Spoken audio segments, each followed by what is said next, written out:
Bonjour, shalom, shalom, bienvenue sur votre plateforme Royaume Vie Média, plateforme d'édification, d'enseignement, de restauration.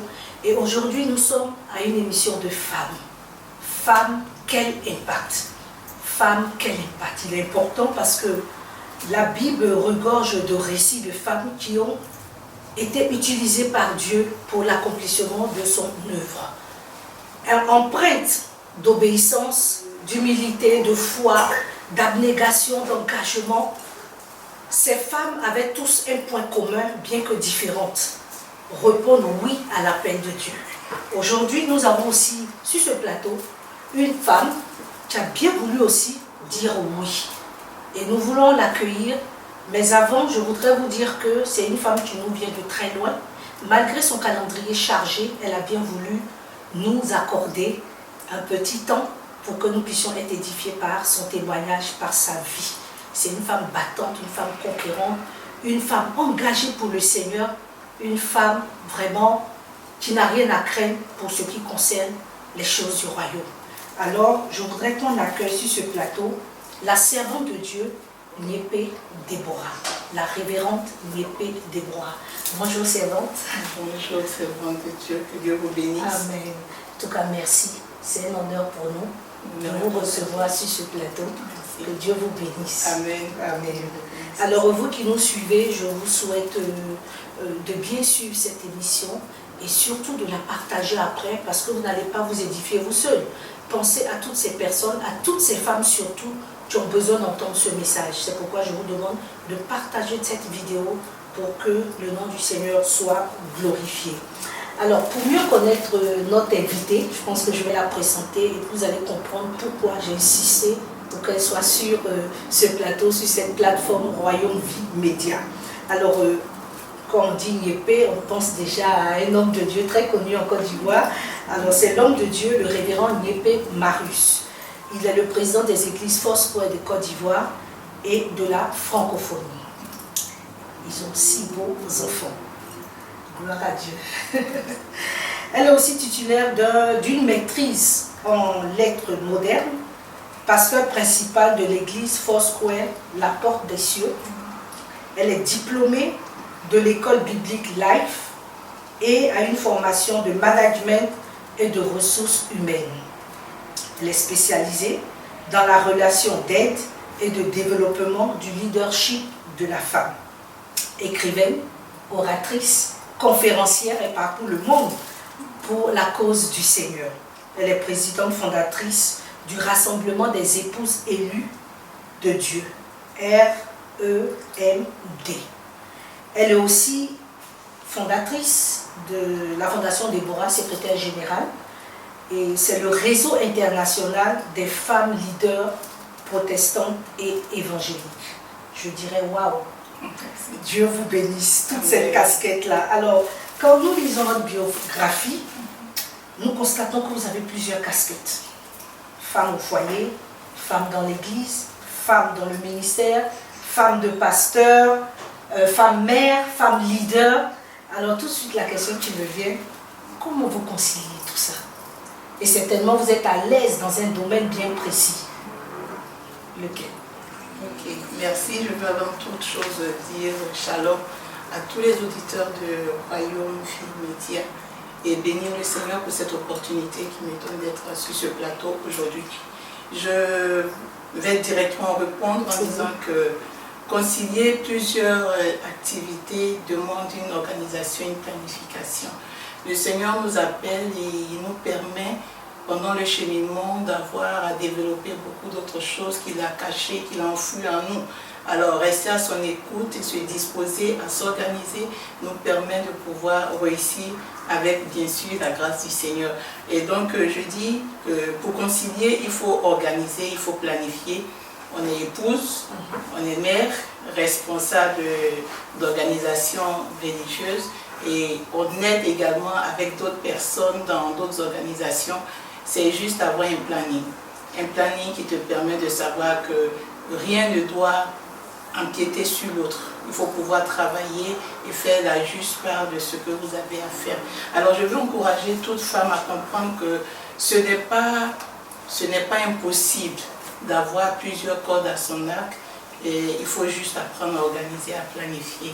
Alors, il y a un temps que tu dois consacrer à chacune de ces personnes ou à chacune de ces entités. Il faut pouvoir faire la part des choses. Pour moi, par exemple, les enfants étant encore en bas âge, j'avais juste leur calendrier, je savais leur emploi du temps. Alors, il fallait juste trouver le temps où ils sont là. Alors, quand ils doivent être là, je ne mets pas de rendez-vous. Je ne mets pas de programme à ce moment. Et vous respectez ce calendrier? Je le respecte. Parce que je me dis que toutes ces personnes ont besoin de moi, aussi bien ceux qui sont dehors que ceux qui sont dedans. Donc il faut pouvoir accorder du temps à chacun. Et cela te demande toi-même de faire un effort sur toi. Alors ce qui est personnel, qui est donc l'écriture, il faut donc prendre ton temps de repos pour pouvoir le faire. Donc tard la nuit, tu te lèves et tu fais ce qui est personnel. Mais les autres activités qui impliquent les autres, il faut tenir compte de leur programme. Voilà, donc je pense que si je dois donner une réponse, c'est juste une question d'organisation et de planification. Il faut tenir compte des priorités.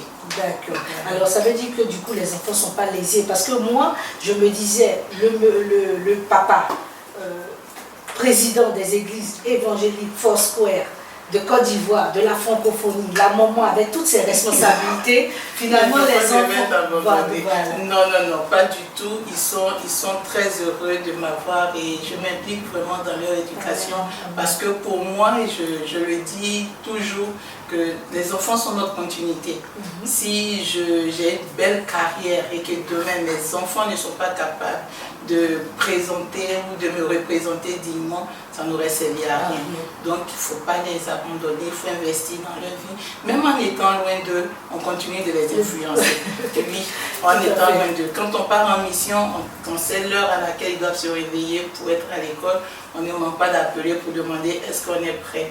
Alors, s'ils ne sont pas encore réveillés, dépêchez-vous, réveillez-vous, on prie. Alors, on s'appelle pour l'école. On connaît l'heure de la descente des cours. Il faut appeler pour demander est-ce que... Voilà. Donc, je pense qu'ils ne sont pas lésés parce qu'on se dit qu'au finish, tout ce que nous pouvons faire, si nous ne le faisons pas dans leur vie, également, nous n'aurons rien fait de ça va servir ça à rien.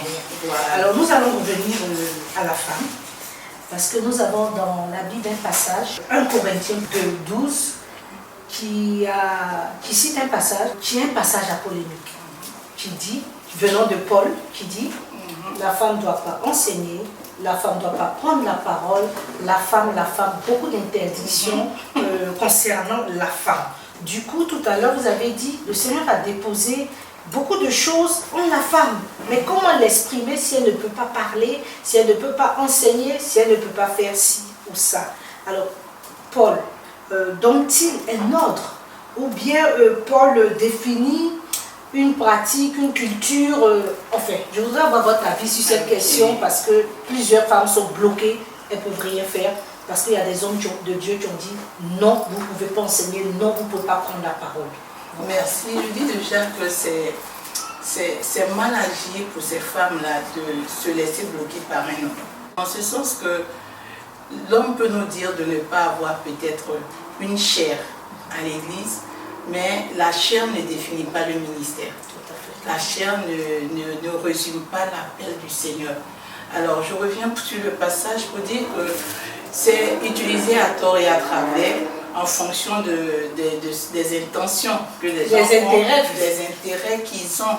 Mais si nous regardons que ce même Paul dit dans le livre de Galates qu'il n'y a plus de différence entre hommes, il n'y a plus homme, il n'y a plus femme, il n'y a plus d'homme libre, il n'y a plus esclave, il n'y a plus juif, il n'y a plus grec, il n'y a plus esclave, il n'y a plus femme, il n'y a plus homme. C'est juste pour montrer qu'en Jésus, nous sommes placés au même niveau.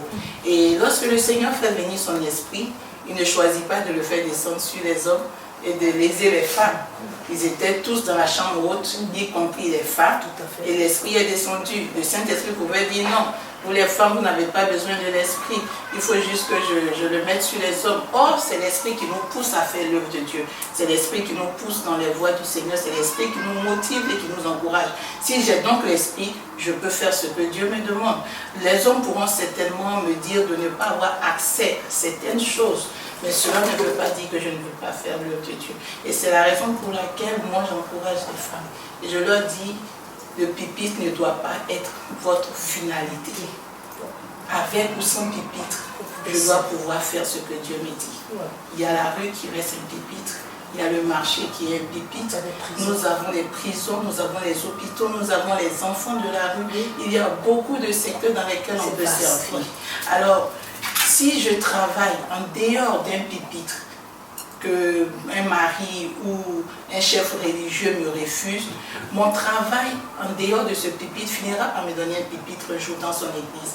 Parce que vu les témoignages et vu l'impact de ce que je serai en train de faire, ils seront obligés d'ouvrir un jour. Et pourquoi j'encourage les femmes? Et je leur dis que si Dieu vous a appelé, si Dieu vous a confié quelque chose, si vous avez reçu un mandat de Dieu, il est très important de bien réussir ce mandat. Parce que le succès de votre ministère aujourd'hui ouvrira la porte à d'autres personnes. Comme votre échec sur le terrain fermera la porte à plusieurs autres générations. Et c'est pourquoi il faut bien faire, il faut s'y investir. Il faut donc apprendre que je peux ne pas maîtriser certaines choses.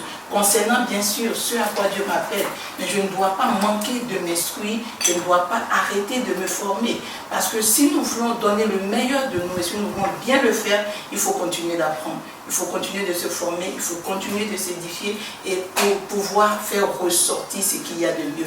Les femmes, nous avons des trésors et des talents beaucoup inexploités. Et je pense que ce genre d'émissions et des occasions qui sont données à des femmes d'extérioriser ce qu'elles ont doivent rester des sujets pour pouvoir donner à ces femmes-là de comprendre qu'elles aussi elles peuvent faire ressortir ce que Dieu a mis en eux. Pendant que vous étiez en train de parler, je me souviens de ces femmes citées dans la Bible. On nous cite 12 femmes extraordinaires qui ont vraiment travaillé à la gloire du Seigneur. Et le Seigneur Jésus, pendant même son ministère terrestre, a été accompagné par plusieurs femmes. Imaginons si ces femmes n'étaient pas là. Bon, donc c'est pour confirmer. Vraiment, c'est dommage. C'est dommage d'avoir des femmes battantes, vaillantes, dégourdies qui peuvent rehausser l'image de notre ministère et de ne pas les utiliser comme il se doit. Donc, je pense que c'est un appel en même temps aux responsables religieux, aux maris. Aux maris. Il y a des maris aussi. Et de leur donner de comprendre qu'ils ont des trésors. Amen. Ils ont des trésors. Amen. Mais tout de suite, vous êtes pasteur de l'église. En tant que femme, est-ce que ça a été facile? Parce que ce n'est pas évident, parce que nous savons que nos hommes, ils n'aiment pas trop voir des femmes à la tête d'un ministère, à la tête d'une église. Comment vous avez réussi? Parce que c'est tellement, il y a une femme qui nous suit, qui traverse cette difficulté, et elle a besoin de votre réponse. Ok, merci pour mon cas. En fait, la communauté à laquelle j'appartiens accepte et croit au ministère de la femme, étant donné que l'église a été fondée par une femme. Donc du coup, nous avons une porte qui nous est ouverte. Mais étant en Afrique, la mentalité, la culture avait quand même agi un peu et jusqu'à une certaine période, on n'avait aucune femme pasteur au sein de l'église pendant qu'on reconnaît le ministère de la femme. Alors, dans les années 80, 2000, la première vague des femmes qui devaient servir en tant que pasteur à l'église Foursquare avait été consacrée par le prophète Kabou. Et nous étions dans cette première vague-là. Alors nous avons été relâchés et il fallait suivre toute la procédure pour pouvoir devenir un jour pasteur titulaire d'une église. Et par la grâce de Dieu, après 17 ans, on te suit. Alors après 17 ans, tu peux être ordonné. Donc consacré, ordonné. Et Dieu merci, 2 ans passés, j'ai été ordonnée révérende et je suis établie sur une église. Il y a des hommes dans l'église, des hommes qui sont mes responsables, des hommes qui travaillent bien à mes côtés, qui se sentent bien. Alors pour dire que c'est possible d'être une femme et de diriger une église. Voilà. D'accord. Alors comment s'est passé votre appel? Est-ce que c'est par un constat que vous-même personnellement vous avez eu à faire? Ou bien c'est vraiment un appel divin? Vous avez reçu ce mandat de Dieu? Wow. C'est une question qui m'est revenue à plusieurs reprises, mais je me suis rendu compte, c'était Dieu, c'était mes pensées, mais dès la classe de 6e, En début d'année, le professeur d'anglais entre et dit, prenez une feuille et écrivez chacun votre métier d'avenir. Et moi, je mets pasteur. Bon, je n'ai pas, jusqu'aujourd'hui, je me suis demandé pourquoi j'avais écrit pasteur. Alors, il prend les feuilles, il regarde et il dit mon nom et je me lève, il dit, vous voulez être pasteur, toute la classe se met à rire. C'était bizarre, comment tu peux arriver, en plus une femme, vouloir être pasteur. Alors, cette idée est restée dans mon esprit et j'ai commencé à m'intéresser à ce qui concernait le Seigneur. J'aimais bien cela. Donc, toute petite, je me suis investie dans les associations au niveau de l'école. Vous étiez déjà convertie par... Convertie. Donc, investie dans les associations de l'école, les associations chrétiennes. Et la sepsie, j'ai commencé à travailler pour le Seigneur et j'ai été introduite à la prédication. Donc, déjà depuis le collège, j'avais commencé à prêcher quand il y a des fêtes des enfants, quand il y a des cérémonies, on a besoin de quelqu'un pour intervenir. Donc, j'avais déjà été entraînée. Je me suis dit que c'est le Seigneur qui avait tracé ce chemin-là pour moi. Et j'arrive, je me marie et mon époux est un peu fermé. Alors, je reste là et c'est ce que j'ai dit aux femmes aujourd'hui. Je suis mariée, mais mon époux ne me laisse pas exercer comme je le sens ou comme je le faisais avant d'être mariée. Alors qu'est-ce que je fais? Je m'oppose à son autorité parce que je sens l'appel, je sens un feu qui brûle en moi. J'ai compris que je ne devais pas détruire mon foyer tout simplement parce que j'avais été appelée. Alors il fallait utiliser, comme le Proverbe 14, verset 1 me dit, la sagesse. Alors j'ai accepté de rester comme il voulait, mais j'avais d'autres espaces. J'avais les jeunes filles, j'avais les étudiantes, j'avais plusieurs personnes avec qui je pouvais, dans la vie desquelles je pouvais investir. Vous dites quelque chose, excusez-moi, de très important parce que beaucoup de foyers aussi sont détruits à cause de cette situation. Voilà, c'est un manque de sagesse. C'est un manque de sagesse. Mais il y a certains hommes de Dieu aussi qui ont courage. Ils disent, ah mais s'il ne veut pas que tu serves Dieu, tu ne peux pas rester avec un homme comme ça. Donc ça dépend de qui nous écoute, qui on écoute, qui nous conseille. Mais je pense que il y a un de mes livres, j'anticipe, oui, Dieu fonda le foyer puis le ministère. Pour dire que le ministère ne prime pas sur le foyer. La vie familiale passe avant le ministère. Parce que si je ne gère pas bien ma maison, vous êtes pire comme un le ministère peut grimper, mais les dégâts de la maison vont rattraper le ministère et risquent de faire écrouler tout ce ministère que je me suis efforcée de bâtir. Donc beaucoup de ministères se sont cassés juste parce que la femme ou le monsieur sont entrés en conflit d'autorité et rivalité. Mais il faut d'abord le foyer, il faut la base de la maison. Et c'est pourquoi avant de te marier, si tu as un appel par rapport au ministère, il faut savoir qui choisir. Parce qu'il ne faut pas choisir quelqu'un, il ne faut pas t'engager avec quelqu'un qui demain va contester, va faire bon. Bref, pour ceux qui sont déjà dedans, je vous conseille la sagesse. Amen. Mettez au devant la famille que Dieu vous a donnée. Si vous prenez soin de cette famille, ça reste un message de Dieu, ça reste quelque chose que le Seigneur pourra utiliser demain pour révéler votre ministère. Mais si vous cassez votre foyer, il sera difficile. Donc, il a donc compris par la suite qu'il ne pouvait pas me garder enfermé parce que des personnes en dehors de lui rendaient témoignage de ce que Dieu faisait par mon canal. Et c'est pourquoi je dis, si tu as un appel, que tu n'as pas un pupitre, il y a d'autres pupitres. Rends-toi utile, sers Dieu. Et ton ministère dehors viendra rattraper ton mari dans sa maison pour lui dire que celle que tu as à côté de toi est une perle que tu n'as pas encore exploitée. Alors c'est comme ça, ces yeux se sont ouverts, dit pas question que je te laisse partir, je pense que je dois maintenant te donner de travailler. Et c'est arrivé, je bénis le Seigneur, je rends gloire au Seigneur pour sa compréhension et sa hauteur d'esprit.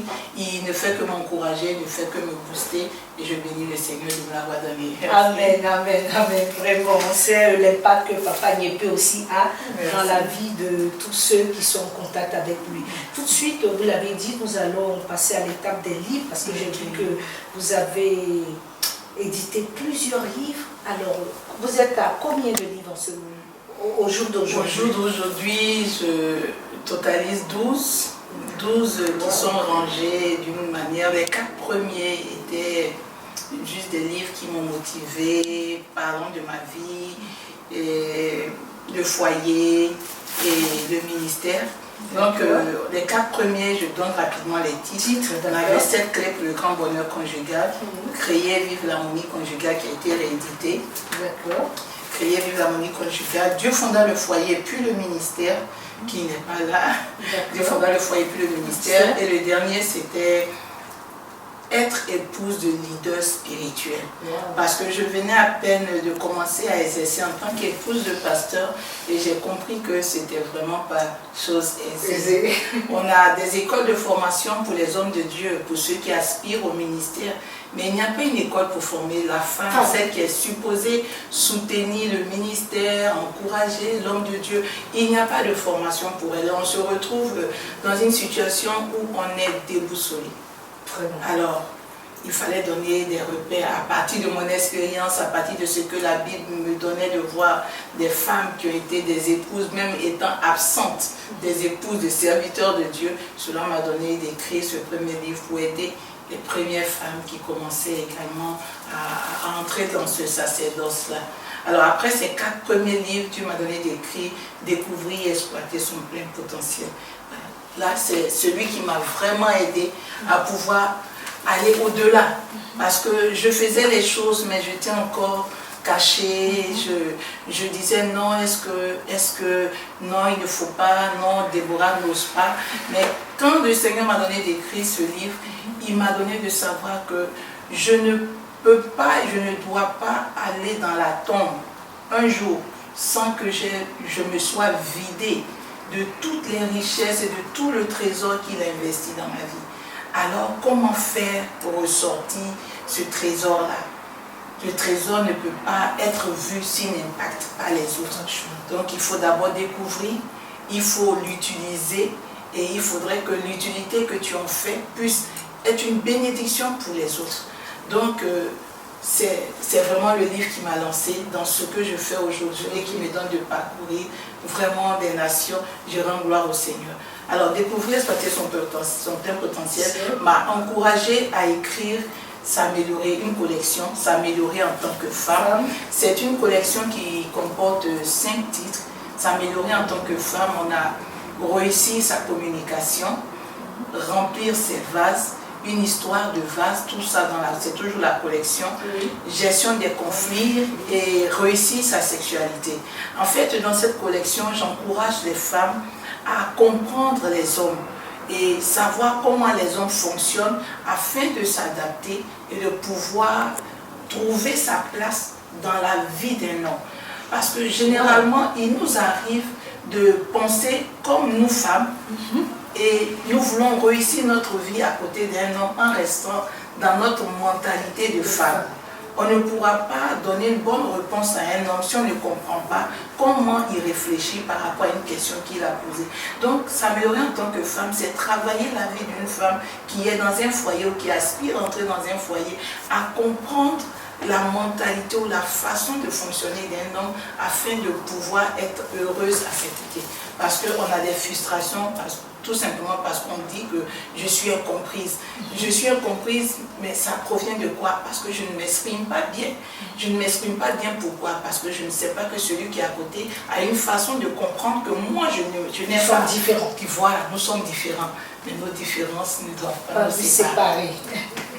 Merci. Vraiment, donc, après la collection, Dieu m'a donné d'écrire être l'épouse de pasteur leader de second rang. Qui n'est pas là également. L'épouse de pasteur leader de second rang.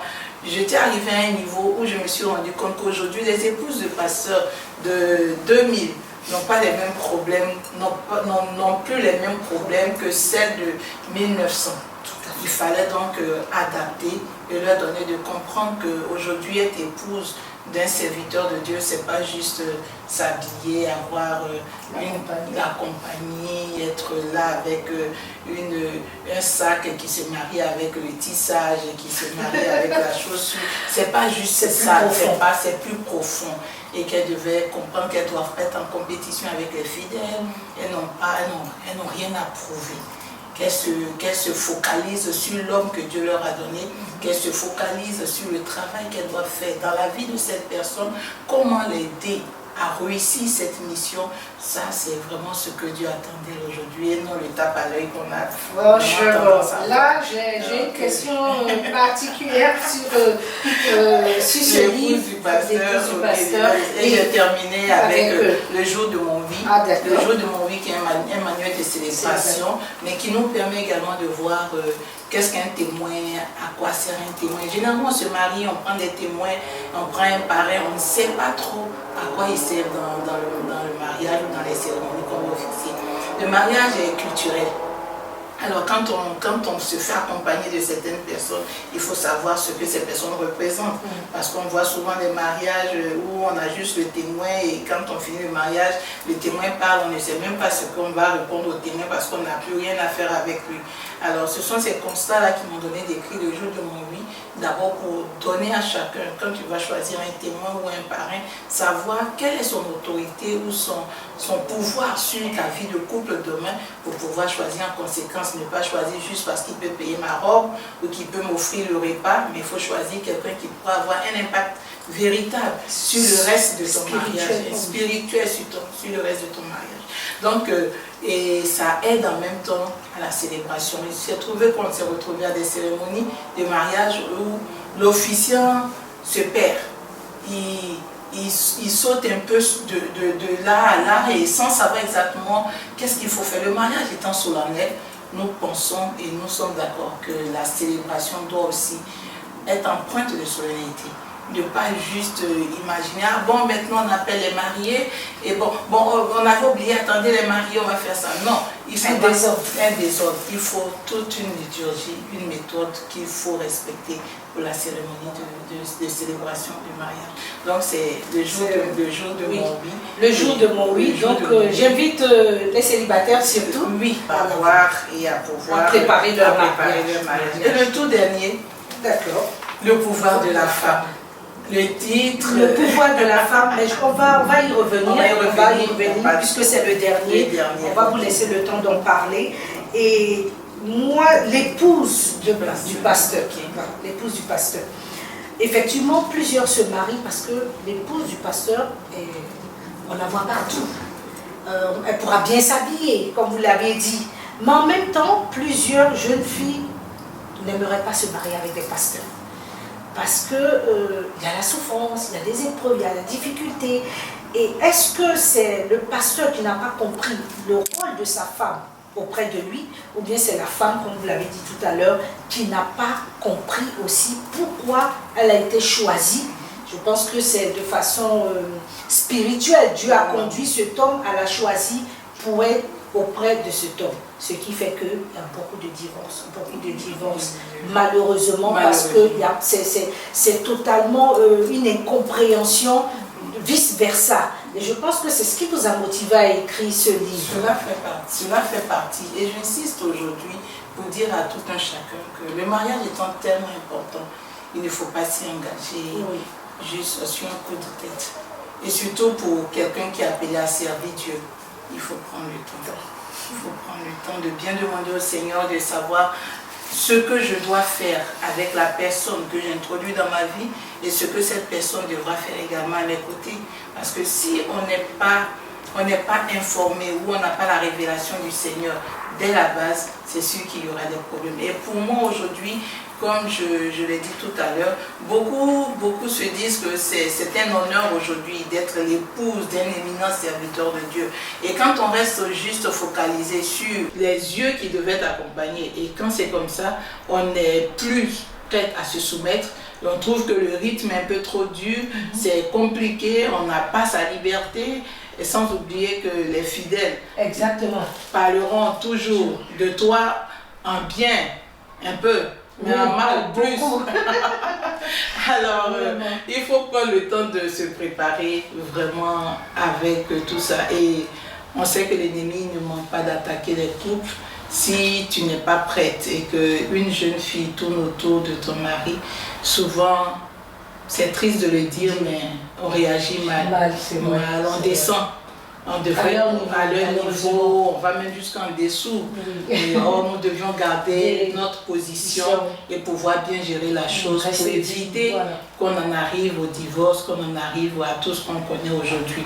Donc je profite encore pour lancer l'appel à toutes mes sœurs, à toutes mes collègues et leur dire que le métier il est dur mais il est passionnant et avec le Saint-Esprit on a la possibilité de réussir. C'est pourquoi il ne faut pas manquer de se faire coacher, de se faire aider. Justement, en parlant de coach, excusez-moi, vous êtes aussi, vous formez aussi les fiancés en vue du mariage, en vue de les préparer au mariage. Vous encadrez aussi des couples pour un plein épanouissement. Alors qu'à l'époque, je dis quoi, il y a 15 ans, 20 ans, c'était difficile de trouver des personnes qui se disposaient à aider ces fiancés. Les gens rentraient sans savoir ce qui les attendait.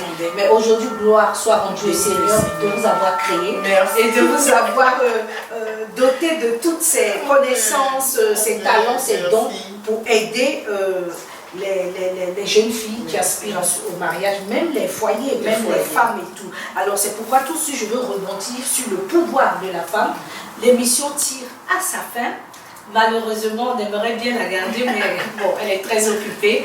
Mais je pense qu'on aura une autre occasion de vous recevoir sur Royaume Vie Média pour avoir d'autres thèmes encore édifiants concernant la femme. Alors, votre dernier livre, c'est le pouvoir de la femme, encore la femme.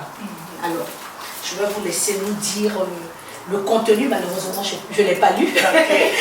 Mais pour tous ceux qui nous suivent, peut-être veulent savoir, avoir des... Juste le contenu, parce que déjà le thème il fait peur, le titre il fait peur quand les hommes voient le pouvoir de la femme, ils disent waouh, c'est pour nous dominer. C'est pour nous dominer. Et je les rassure pour leur dire que c'est vraiment un livre qui a leur avantage. Il serait donc bien qu'ils l'offrent à leurs épouses.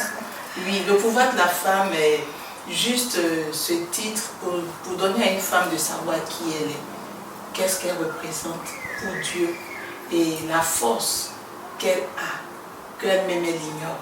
Si Dieu, en créant l'homme, a trouvé qu'il y avait un manque et qu'il allait créer la femme, et nous n'oublions pas que ce n'est pas l'homme qui a dit femme, c'est l'homme qui a dit femme. Mais Dieu dit, faisons une aide semblable. Donc déjà, à l'origine, on a une force. Parce qu'une aide est au-dessus de celui qu'on vient aider. Une aide est une force supérieure. Une aide, c'est ce qui donne d'accomplir ce qu'on était en train de faire et avec peut-être des imperfections. Quand une aide s'ajoute, c'est qu'on a des limites qui peuvent être comblées par l'aide ou le secours qui arrive. Donc déjà, une femme qui a conscience du fait que j'ai été créée pour aider, comprend qu'elle n'est pas faible, elle n'est pas sans force, elle n'est pas sans puissance, mais réalise que je peux tout par celui qui m'a créé. Je peux tout. Parce qu'il ne m'a pas créé juste un corps, mais il m'a créé une puissance. Je suis une force, je suis une fonction. La femme, c'est une fonction. C'est plus une fonction qu'un corps. Malheureusement, plusieurs s'appuient sur les rondeurs et tout dit je suis une femme. Mais le livre d'Ecclésiaste nous dit au chapitre 7, et l'Ecclésiaste dit j'ai cherché 1000, parmi un homme j'en ai trouvé, mais parmi 1000 femmes je n'ai pas trouvé. Et j'ai compris que tout ce qui était féminin n'est pas femme. Tout ce qui est féminin selon Dieu n'est pas femme. Oui, parce que être femme c'est développer ou faire ressortir cette puissance que Dieu a mise en toi. Alors, chez nous, on parlera de femmes quand on est du sexe féminin. On ira parler de femmes quand on est en âge de procréer. Mais ça ne suffit pas. Naître du sexe féminin, on n'a pas d'effort à faire. Grandir et avoir l'âge de procréer, et on t'appelle femme parce que maintenant tu atteins l'âge de procréer, c'est avec le temps que ça arrive. Mais une femme, on le devient. On devient une femme quand on arrive à faire ressortir cette force que Dieu a investie en nous, ce talent, ce potentiel que Dieu a caché en nous. Quand il ressort et qu'il arrose les vies, en ce moment on dit voici une femme. Wow. Et c'est pourquoi Proverbe 31 dit qui peut la trouver? Plusieurs la cherchent, mais peu sont ceux qui la trouvent. Mais celui qui la trouve, il ne peut qu'être loué aux portes. Et c'est donc pour moi l'occasion d'encourager chaque femme à rechercher, à être célébrée par son épouse, célébrée par sa nation, célébrée par sa génération, tout simplement en utilisant bien le pouvoir qu'elle a en elle. Parce que la différence entre la femme sage et la femme insensée, c'est juste la façon d'utiliser le pouvoir. C'est le même pouvoir. Je décide de l'utiliser pour détruire. On me traitera de femme destructrice, méchante, insensée. J'utilise mon pouvoir pour bénir les générations, pour préserver les vies. On me dira une femme qui fait du bien. Donc, à nous de choisir. À nous de choisir. Alors, l'émission est terminée. Dommage, dommage, parce que j'avais encore d'autres questions, mais malheureusement, bon, on va s'arrêter à ce niveau-là. Et je vais vous demander votre mot de la fin. Certainement, vous voulez vous adresser à une femme découragée, une femme abattue par le ministère, une femme dans un foyer qui ne se retrouve pas, une jeune fille qui cherche le fiancé depuis, donc elle baisse les bras. En tout cas, elle veut t'entendre dire quelque chose pour les édifier, parce que sur ce plateau, on a été vraiment bénis. On a été bénis. Donc je vous laisse voilà, vous adresser à toutes ces femmes qui nous écoutent. Encore dire merci à la servante de Dieu, l'animatrice de cette émission, que Dieu te bénisse abondamment pour cette initiative, et dire à tous les auditeurs de Royaume Vie Média qu'il y a de l'espoir. Il y a de l'espoir parce que Christ est mort et il est ressuscité. Alors, tout ce qui était incapacité, tout ce qui était imperfection, il est capable de les transformer en notre bien et pour la gloire de son nom. Encourager une femme, lui dire que Jésus a investi dans sa vie, Dieu compte sur elle. Elle n'a donc pas le droit de baisser les bras juste parce qu'il y a des limites ou il y a des obstacles, qu'elle regarde au-delà. Au-delà de ces obstacles, au-delà de ces limites, au-delà de ces barrières, il y a certainement une voie que son Dieu a tracée parce qu'il a déjà investi dans sa vie les trésors qui lui donneront d'aller plus loin. Alors, juste utilise la sagesse, inspire-toi du Saint-Esprit, compte sur Dieu et il fera réussir tes projets, il fera réussir tes voies. Amen, amen. Alors, merci. Merci. Je manque de mots. Merci, servante, pour ce temps que vous avez pris pour nous bénir, parce qu'on a été vraiment bénis. Et je pense que tous ceux qui nous suivent, tous ceux qui vont écouter cette émission seront véritablement bénis. Alors, ne vous inquiétez pas, vous pouvez la contacter. Et son contact au bas de l'écran, vous pouvez l'appeler, vous pouvez rentrer en contact avec elle. Même, je voudrais interpeller même certaines églises à l'inviter aussi pour pouvoir avoir des séminaires dans vos églises pour former les femmes, pour former les jeunes filles. Je pense que la servante de Dieu, comme elle a dit, Dieu a déposé quelque chose en elle et elle est prête à aller partout où le Saint-Esprit la conduira pour bénir des vies. N'hésitez pas et à partir de cette émission, choisissez qui vous voulez être. Une personne qui représente un vase d'honneur ou bien un vase de terre. La balle est dans votre camp. Comme la servante vient de le dire, c'est à vous de décider avec l'appui du Saint-Esprit. L'émission est terminée. Merci de nous avoir suivis. Que Dieu vous bénisse. Une chose, abonnez-vous et partagez la vidéo. Sur cette plateforme, c'est pour être enseigné et édifié, pour pouvoir manifester les valeurs et les principes du royaume. Sans ça, nous ne pouvons pas avancer. Et je voudrais remercier la servante, lui dire bon retour. Merci. Et mes salutations à l'homme de Dieu, au révérend Niepé Marius. Et j'espère l'avoir aussi sur Royaume Vie Média. Que Dieu vous bénisse et puis à très bientôt. Au revoir. Au revoir.